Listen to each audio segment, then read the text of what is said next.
Well, I hope that you have had a good week so far. I hope that you are excited to study for the next few minutes tonight. I know we have a lot of people sick that we need to be thinking of, and we know who those people are. So I hope that we are keeping them in our thoughts and in our prayers.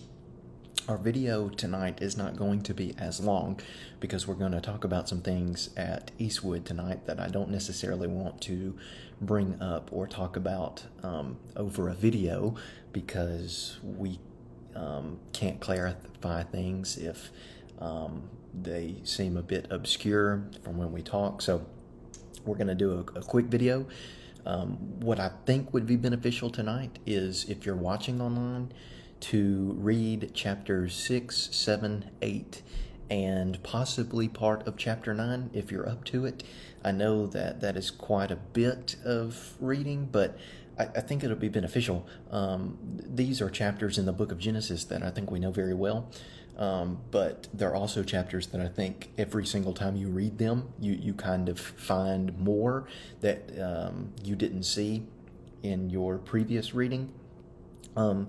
I do want to point some things out. So last week we got to chapter 6, right? And we see that violence and corruption are increasing upon the face of the earth. We see that the sons of God are having sexual relations with the daughters of men, and this is making God very upset. So he finally has enough of it and said that he is going to flood the earth, except he finds a righteous soul. He finds Noah, and he's going to be merciful and save Noah and Noah's household, his 3 sons and their wives, and Noah's wife as well. So God instructs Noah to build the ark. We know this story. He's going to bring animals onto the ark with him so that they're able to repopulate the earth. Afterwards, one thing I want to point out, Genesis chapter 6, in verses 5 through 8, we see that the Lord is very upset with the increasing wickedness upon the earth. But then we get down to verses 11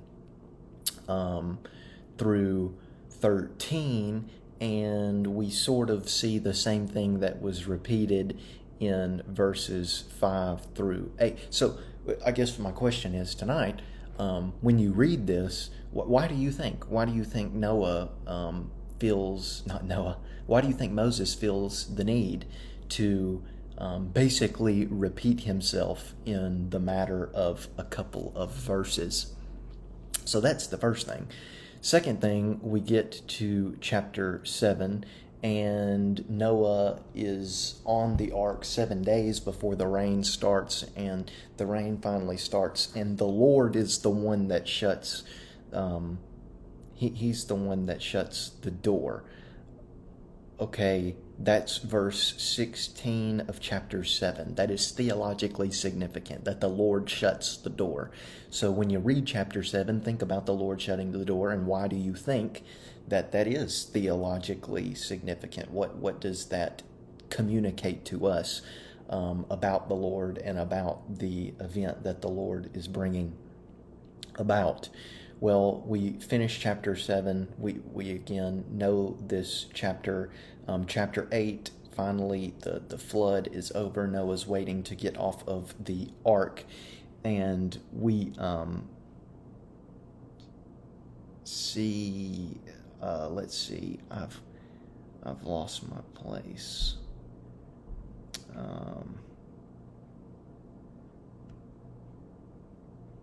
Yes, verse 20 of chapter 8. The first thing Noah does when he gets off of the ark is he builds an altar, and he offers some animals, and he offers some birds. He offers, the text says, some clean animals and some clean birds. Now, you might know that it's not until we get the law from Sinai that we actually see that there is a clear distinction between things that are clean and things that are unclean. What do you think clean and unclean means in the book of Genesis if we don't have the law at this point to specifically tell us what clean and unclean means? Think about these things, but also notice in verse 21 of chapter 8, and when the Lord smelled the pleasing aroma. Well, this is significant, right?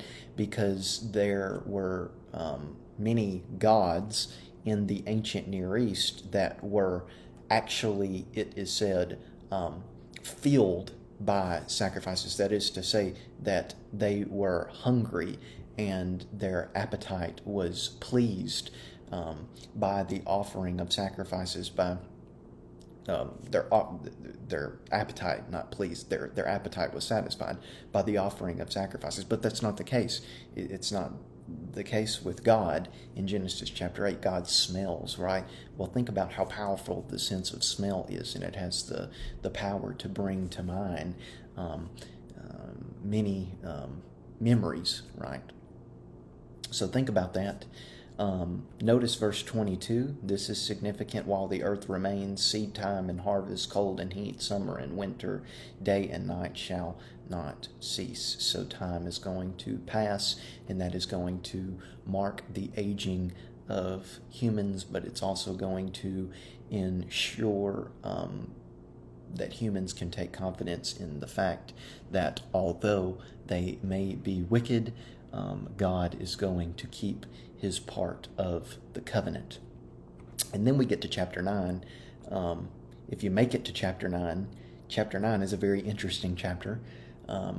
We get to know Noah a little bit better, and we definitely get to know the sons of Noah better in chapter 9. So if you read chapter 9, take your time in reading it. Maybe jot down some points that you think are interesting, and we're going to pick up in chapter 9 next week. So again, we're cutting the video short tonight because we're actually going to be talking about more things at Eastwood, like I said, that I don't want to talk about online, but also want to keep us in the same spot. So we'll end the video here.